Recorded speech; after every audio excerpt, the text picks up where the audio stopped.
Welcome to Finnegan's Fireside Tales. Today we will be reading Captain Rogers by W. W. Jacobs. A man came slowly over the old stone bridge, and averting his gaze from the dark river with its silent craft, looked with some satisfaction toward the feeble lights of the small town on the other side. He walked with the painful, forced step of one who has already trudged far. His worsted hose, where they were not darned, were in holes, and his coat and knee breeches were rusty with much wear. But he straightened himself as he reached the end of the bridge, and stepped out bravely to the taverns which stood in a row facing the quay. He passed the Queen Anne, a mere beer shop, without pausing, and after a glance apiece at the Royal George and the trusty Anchor, kept on his way to where the golden key hung out a gilded emblem. It was the best house in Riverstone, and patronized by the gentry, but he adjusted his faded coat, and with a swaggering air entered and walked boldly into the coffee room. The room was empty, but a bright fire afforded a pleasant change to the chill October air outside. He drew up a chair, and placing his feet on the fender exposed his tattered soles to the blaze, as a waiter who had just seen him enter the room came and stood aggressively inside the door. "Brandy and water," said the stranger. "Hot." "The coffee room is for gentlemen staying in the house," said the waiter. The stranger took his feet from the fender, and rising slowly walked toward him. He was a short man and thin, but there was something so menacing in his attitude, and something so fearsome in his stony brown eyes, that the other, despite his disgust for ill-dressed people, moved back uneasily. "Brandy and water hot," repeated the stranger, "and plenty of it, do you hear?" The man turned slowly to depart. "Stop," said the other imperiously. "What's the name of the landlord here?" "Mullet," said the fellow sulkily. "Send him to me," said the other, resuming his seat, "and hark you, my friend, more civility, or it will be the worse for you." He stirred the log on the fire with his foot, until a shower of sparks whirled up the chimney. The door opened, and the landlord with the waiter behind him entered the room, but he still gazed placidly at the glowing embers. "What do you want?" demanded the landlord in a deep voice. The stranger turned a little withered yellow face and grinned at him familiarly. "Send that fat rascal of yours away," he said slowly. The landlord started at his voice and eyed him closely. Then he signed to the man to withdraw, and closing the door behind him, stood silently, watching his visitor. "You didn't expect to see me, Rogers?" said the latter. "My name's Mullet," said the other sternly. "What do you want?" "Oh, Mullet," said the other in surprise. "I'm afraid I've made a mistake then. I thought you were my old shipmate, Captain Rogers. It's a foolish mistake of mine, as I've no doubt Rogers was hanged years ago. You never had a brother named Rogers, did you?" "I say again, what do you want?" demanded the other, advancing upon him. "Since you're so good," said the other, "I want new clothes, food and lodging of the best, and my pockets filled with money." "You had better go and look for all those things then," said Mullet. "You won't find them here." "Aye," said the other, rising. "Well, well, there was 100 guineas on the head of my old shipmate Rogers some 15 years ago. I'll see whether it has been earned yet." "If I gave you 100 guineas," said the innkeeper, repressing his passion by a mighty effort, "you would not be satisfied." "Reads like a book," said the stranger, in tones of pretended delight. "What a man it is!" He fell back as he spoke, and, thrusting his hand into his pocket, drew forth a long pistol as the innkeeper, a man of huge frame, edged toward him. "Keep your distance," he said in a sharp, quick voice. The innkeeper, in no wise disturbed at the pistol, turned away calmly, and ringing the bell, ordered some spirits. Then, taking a chair, he motioned to the other to do the same, and they sat in silence until the staring waiter had left the room again. The stranger raised his glass. "My old friend Captain Rogers," he said solemnly, "and may he never get his deserts." "From what jail have you come?" inquired Mullet sternly.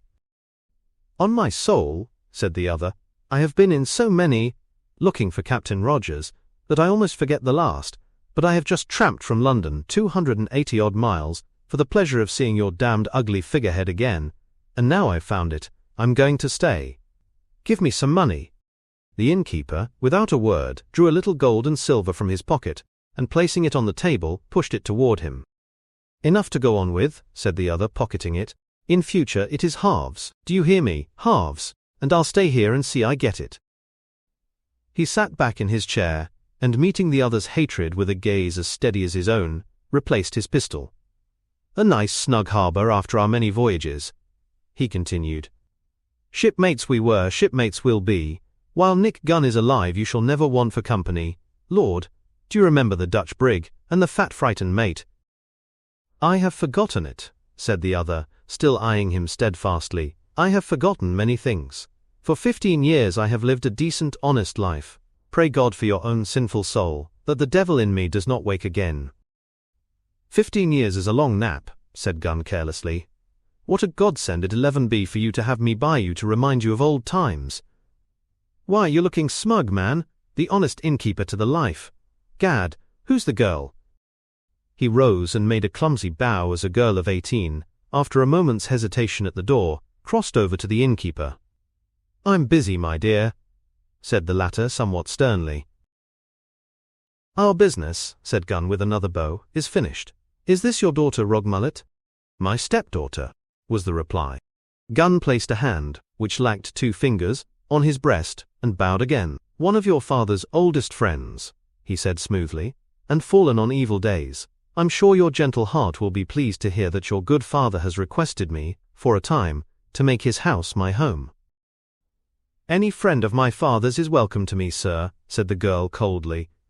She looked from the innkeeper to his odd-looking guest, and conscious of something strained in the air, gave him a little bow and quitted the room. "You insist upon staying, then?" said Mullet after a pause. "More than ever," replied Gunn with a leer toward the door. "Why, you don't think I'm afraid, Captain? You should know me better than that." "Life is sweet," said the other. "Aye," assented Gunn, "so sweet that you will share things with me to keep it." "No," said the other with great calm, "I am man enough to have a better reason." "No psalm singing," said Gunn coarsely. "And look cheerful, you old buccaneer. Look as a man should look who has just met an old friend, never to lose him again." He eyed his man expectantly, and put his hand to his pocket again, but the innkeeper's face was troubled, and he gazed stolidly at the fire. "See what 15 years' honest, decent life does for us," grinned the intruder. The other made no reply, but rising slowly, walked to the door without a word.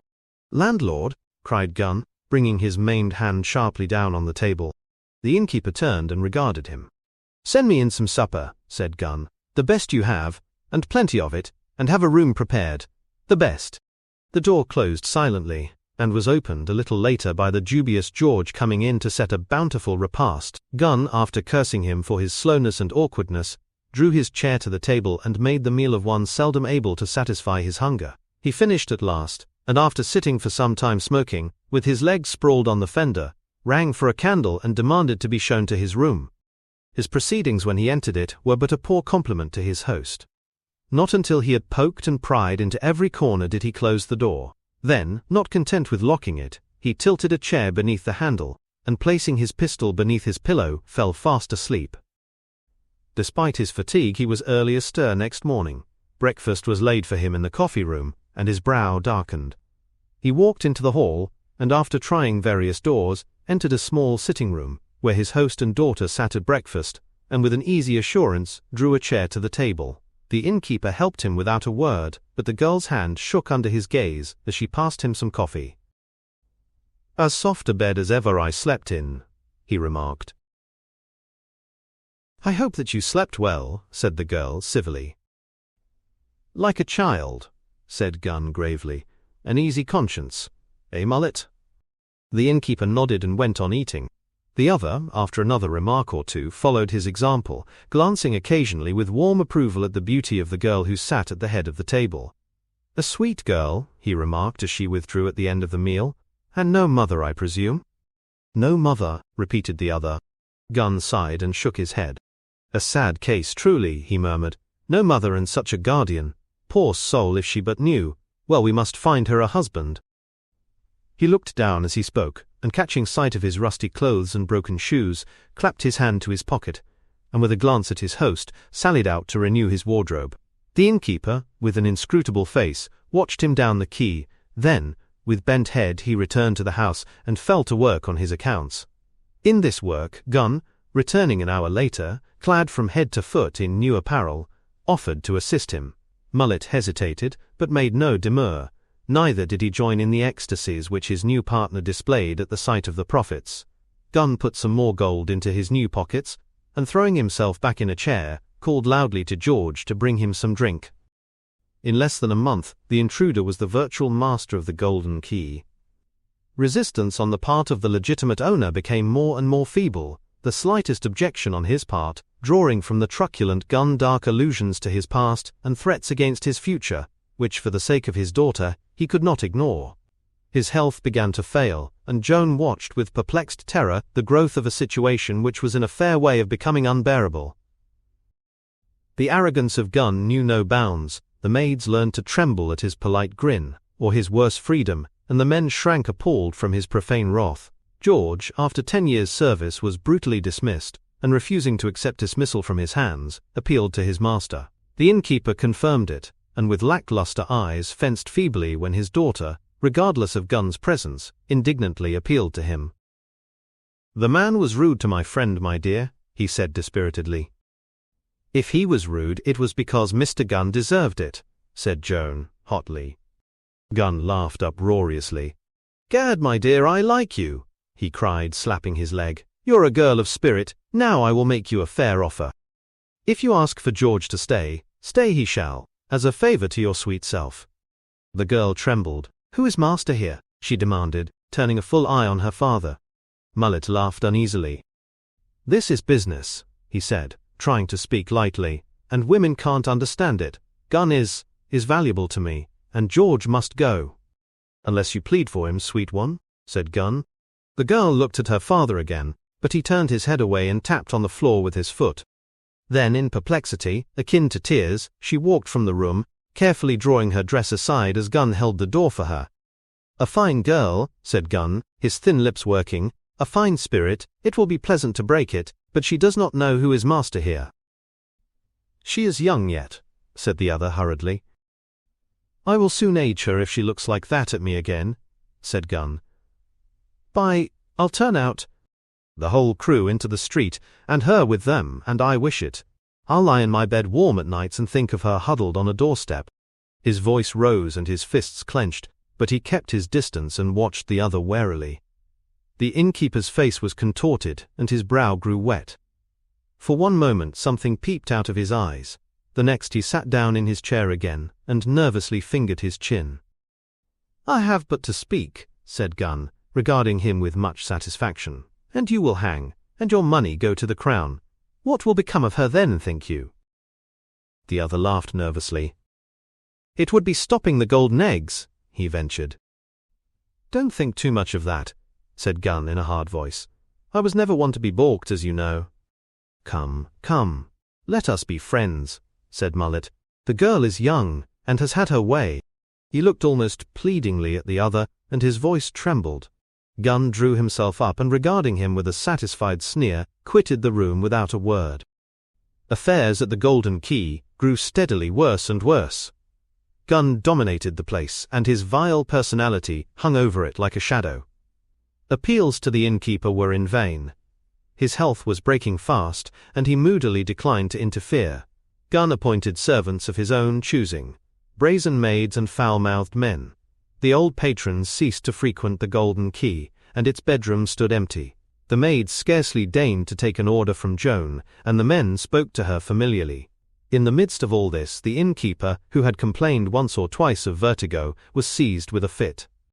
Joan, flying to him for protection against the brutal advances of Gunn, found him lying in a heap behind the door of his small office, and in her fear called loudly for assistance. A little knot of servants collected, and stood regarding him stupidly. One made a brutal jest.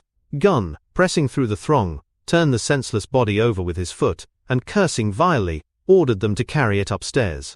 Until the surgeon came, Joan, kneeling by the bed, held on to the senseless hand as her only protection against the evil faces of Gunn and his protégés. Gunn himself was taken aback, the innkeeper's death at that time by no means suiting his aims. The surgeon was a man of few words and fewer attainments, but under his ministrations the innkeeper, after a long interval, rallied. The half-closed eyes opened, and he looked in a dazed fashion at his surroundings. Gunn drove the servants away and questioned the man of medicine. The answers were vague, and interspersed with Latin. Freedom from noise and troubles of all kinds was insisted upon, and Joan was installed as nurse, with a promise of speedy assistance. The assistance arrived late in the day, in the shape of an elderly woman, whose Spartan treatment of her patients had helped many along the silent road. She commenced her reign by punching the sick man's pillows, and having shaken him into consciousness by this means, gave him a dose of physic, after first tasting it herself from the bottle. After the first rally, the innkeeper began to fail slowly. It was seldom that he understood what was said to him, and pitiful to the beholder to see in his intervals of consciousness his timid anxiety to earn the goodwill of the all-powerful Gun. His strength declined until assistance was needed to turn him in the bed, and his great sinewy hands were forever trembling and fidgeting on the coverlet. Joan, pale with grief and fear, tended him assiduously. Her stepfather's strength had been a proverb in the town, and many a hasty citizen had felt the strength of his arm. The increasing lawlessness of the house filled her with dismay, and the coarse attentions of Gun became more persistent than ever. She took her meals in the sick room, and divided her time between that and her own. Gun himself was in a dilemma. With Mullet dead, his power was at an end, and his visions of wealth dissipated. He resolved to feather his nest immediately, and interviewed the surgeon. The surgeon was ominously reticent, the nurse cheerfully ghoulish.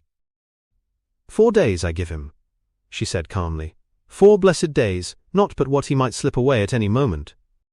Gun let 1 day of the 4 pass, and then, choosing a time when Joan was from the room, entered it for a little quiet conversation. The innkeeper's eyes were open, and, what was more to the purpose, intelligent. You're cheating the hangman after all, snarled Gun. I'm off to swear an information. The other, by a great effort, turned his heavy head and fixed his wistful eyes on him. Mercy, he whispered. For her sake, give me a little time. To slip your cable, I suppose, said Gun. Where's your money? Where's your hoard, you miser? Mullet closed his eyes. He opened them again slowly, and strove to think, while Gun watched him narrowly. When he spoke, his utterance was thick and labored. Come tonight, he muttered slowly. Give me time. I will make your fortune. But the nurse watches.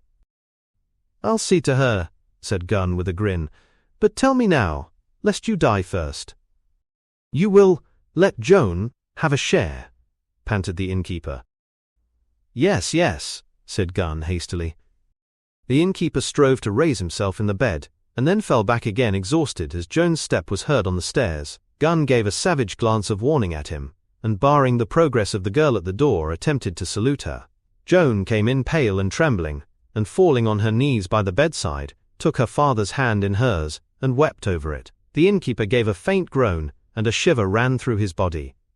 It was nearly an hour after midnight that Nick Gun, kicking off his shoes, went stealthily out onto the landing. A little light came from the partly open door of the sick room, but all else was in blackness. He moved along and peered in. The nurse was sitting in a high-backed oak chair by the fire. She had slipped down in the seat, and her untidy head hung on her bosom. A glass stood on the small oak table by her side, and a solitary candle on the high mantelpiece diffused a sickly light. Gun entered the room, and finding that the sick man was dozing, shook him roughly. The innkeeper opened his eyes and gazed at him blankly. Wake, you fool, said Gun, shaking him again. The other roused and muttered something incoherently. Then he stirred slightly. The nurse, he whispered. She's safer now, said Gun. I've seen to that. He crossed the room lightly, and standing before the unconscious woman, inspected her closely, and raised her in the chair. Her head fell limply over the arm. Dead? Inquired Mullet in a fearful whisper. Drugged, said Gun shortly. Now speak up, and be lively. The innkeeper's eyes again travelled in the direction of the nurse. The men, he whispered. The servants. Dead, drunk, and asleep, said Gun, biting the words. The last day would hardly rouse them. Now will you speak, damn you? I must take care of Joan, said the father. Gun shook his clenched hand at him. My money is, said the other. Promise me on your oath, Joan. Aye, growled Gun. How many more times? I'll marry her, and she shall have what I choose to give her. Speak up, you fool. It's not for you to make terms. Where is it? He bent over, but Mullet, exhausted with his efforts, had closed his eyes again and half turned his head. "Where is it, damn you?" said Gunn, from between his teeth. Mullet opened his eyes again, glanced fearfully round the room and whispered. Gunn, with a stifled oath, bent his ear almost to his mouth, and the next moment his neck was in the grip of the strongest man in Riverstone, and an arm like a bar of iron over his back pinned him down across the bed. "You dog!" hissed a fierce voice in his ear. "I've got you, Captain Rogers, at your service, and now you may tell his name to all you can. Shout it, you spawn of hell, shout it!" He rose in bed, and with a sudden movement flung the other over on his back. Gunn's eyes were starting from his head, and he writhed convulsively. "I thought you were a sharper man, Gunn," said Rogers, still in the same hot whisper, as he relaxed his grip a little. "You are too simple, you hound. When you first threatened me, I resolved to kill you. Then you threatened my daughter. I wish that you had 9 lives, that I might take them all. Keep still." He gave a half-glance over his shoulder at the silent figure of the nurse, and put his weight on the twisting figure on the bed. "You drugged the hag, good Gunn," he continued. "Tomorrow morning, Gunn, they will find you in your room dead, and if one of the scum you brought into my house be charged with the murder, so much the better. When I am well, they will go. I am already feeling a little bit stronger, Gunn, as you see, and in a month I hope to be about again." He averted his face, and for a time gazed sternly and watchfully at the door. Then he rose slowly to his feet, and taking the dead man in his arms bore him slowly and carefully to his room, and laid him a huddled heap on the floor. Swiftly and noiselessly he put the dead man's shoes on and turned his pockets inside out, kicked a rug out of place, and put a guinea on the floor. Then he stole cautiously downstairs, and set a small door at the back open. A dog barked frantically, and he hurried back to his room. The nurse still slumbered by the fire. She awoke in the morning shivering with the cold, and being jealous of her reputation, rekindled the fire, and measuring out the dose which the invalid should have taken, threw it away. On these unconscious preparations for an alibi, Captain Rogers gazed through half-closed lids, and then turning his grim face to the wall, waited for the inevitable alarm.